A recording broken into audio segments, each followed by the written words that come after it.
Good evening সবাইকে। তোমরা কেমন আছো জানিও। যাই হোক, আজ আবার চলে আসলাম আরেকটা নিরামিষ রেসিপি নিয়ে।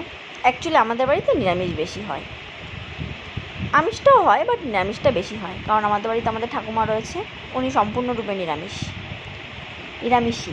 যাই হোক, তো ওনার জন্য আমাদের একটা দুটো নিরামিষ পদ করতেই হয়।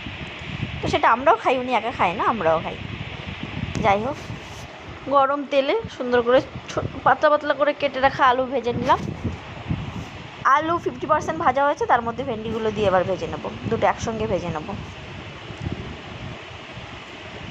দিয়ে দিলাম লবণ পরিমাণ মতো, লাগলে পরে আবার দেব। হলুদ। আমার মায়ের হাতে ভেন্ডি আমার দারুণ লাগে। আমার মা এভাবে পোস্ত দিয়ে করে না, পোস্ত শস্য দিয়ে করে না, আমার মা সম্পূর্ণভাবে মশলা দিয়ে করে, মাখা মাখা করে। ওটা আমার দারুণ লাগে খেতে। বাট ওটায় আবার পেঁয়াজ রসুন দেয় আমার মা, কিন্তু এই বাড়িতে তো আবার এটা নিরামিষ হচ্ছে, তো এতে তো পেঁয়াজ রসুন দেওয়া যাবে না, তাই এটা পোস্ত শস্যর দিকে চলে যায়। যাই হোক, ওগুলো ভাজা হয়ে গেছে, সবজিগুলো তুলে নিয়েছি।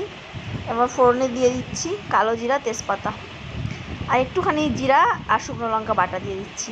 এটা অপশনাল, অনেকে দেয় না, বাট আমি একটু দিই। একটু জল দিলাম যাতে মশলাটা কষানোর সঙ্গে সঙ্গে সিদ্ধ হয়ে যায় ভালো মতো, তেল কম দিয়েছি তো তাই। তো দেখো, জলটাও টেনে যাবে, মশলাটাও সুন্দর করে সিদ্ধ হয়ে যাবে। দিয়ে দিলাম একটু রঙের জন্য একটুখানি শুকনো লঙ্কার গুঁড়ো।